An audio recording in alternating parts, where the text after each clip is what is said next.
Ernest Hemingway said, I may not be as strong as I think, but I know many tricks and I have a resolution. Paulo Coelho said, the possibility of fulfilling a dream is what makes life interesting. Hello, my name is Juan Navarro. This is Advanced Quality Programs, and I invite you to explore the quality philosophies to apply them to our lives.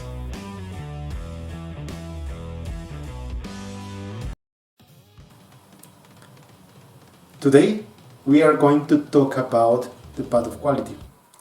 This is a methodology that offers a strategy to solve problems and optimize areas of opportunity in a simple and structured way.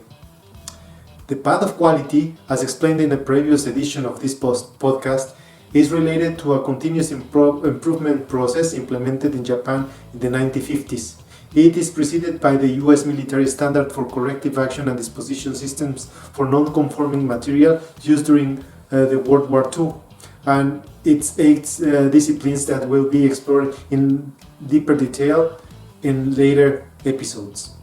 But today we will focus on understanding the route of quality, to understand the strategy of each step will be explored deeper in detail within the next 8 editions. To understand the path of quality, we need to understand the concept of a strategy first.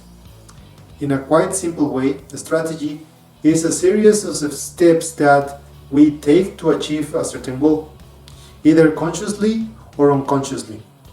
We can compare it to a recipe. If someone wants to bake a bread, he or she will need to know first the ingredients, the quantities, the way to process all of them. With the right recipe, everyone who wants to bake bread can repeat the process and have similar results. For a baker, the more he repeats the recipe, the more skillful he gets, every time learning the recipe better until he knows the steps and the ingredients by heart. Same as this example, we can say that the path of quality is our recipe for troubleshooting and optimizing areas of opportunity. The more frequently we apply these steps, the more skillful we'll become and the easier we will achieve the desired results. The steps are as follows. 1. Define the problem or area of opportunity. The goal on this phase is to clearly describe the problem or area of opportunity in the most detailed possible way. It is important to know that the requirements need to be described precisely. This way, our objective will be determined according to the scope and importance specifically. To understand the difference between the current state and the desired state is the key. In other words, the contrast between my expectation and reality. Number 2. Recognize the characteristics of the problem or the current situation. The goal on this phase is to describe the current situation based on occurrence, place, kind, quantity, and symptoms. During this phase, all differences between expectations and results are investigated in both the process and the product.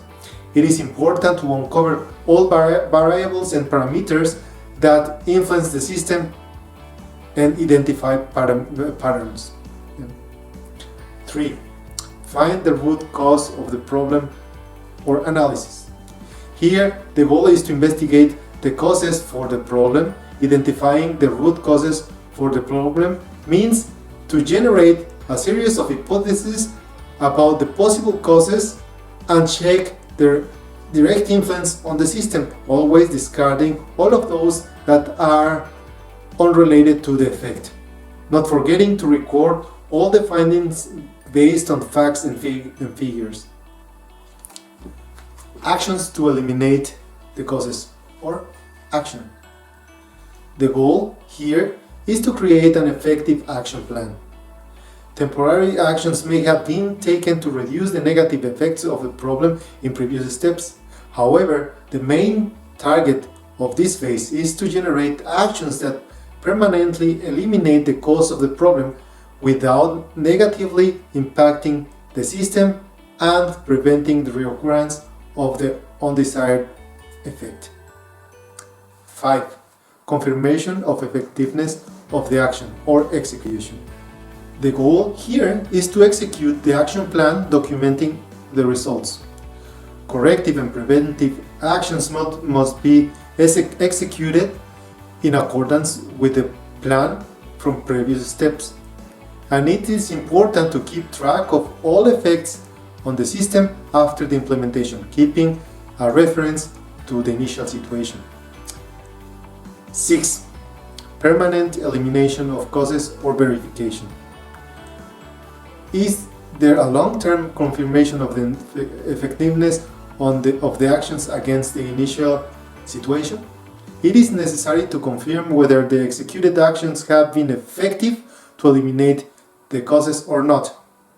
In addition to the analysis of the information generated in the execution process, it is useful to compare the new situation against the initial one. 7. Activity review, standardization.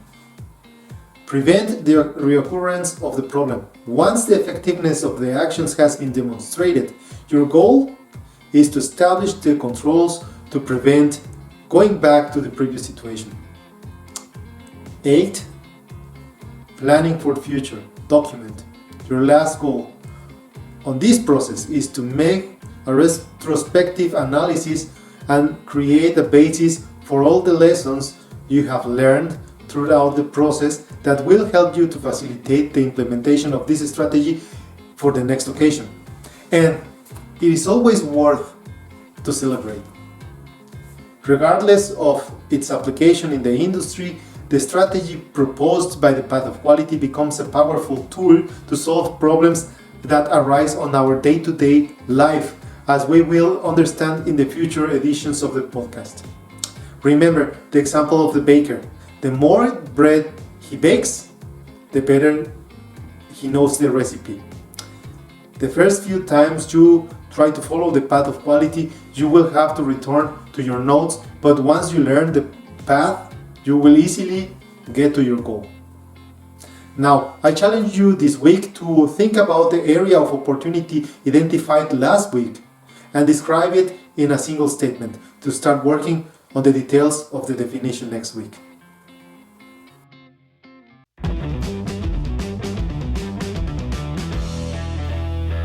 This was all for this week. I will thank all your comments, and if you like the video, hit like. I will appreciate your subscription to the channel, and I leave you with a quote from Thomas Alva Edison. The first requirement for success is the ability to apply your physical and mental energies to a problem incessantly and without getting tired. Do not forget to hit the bell, and I will see you next week.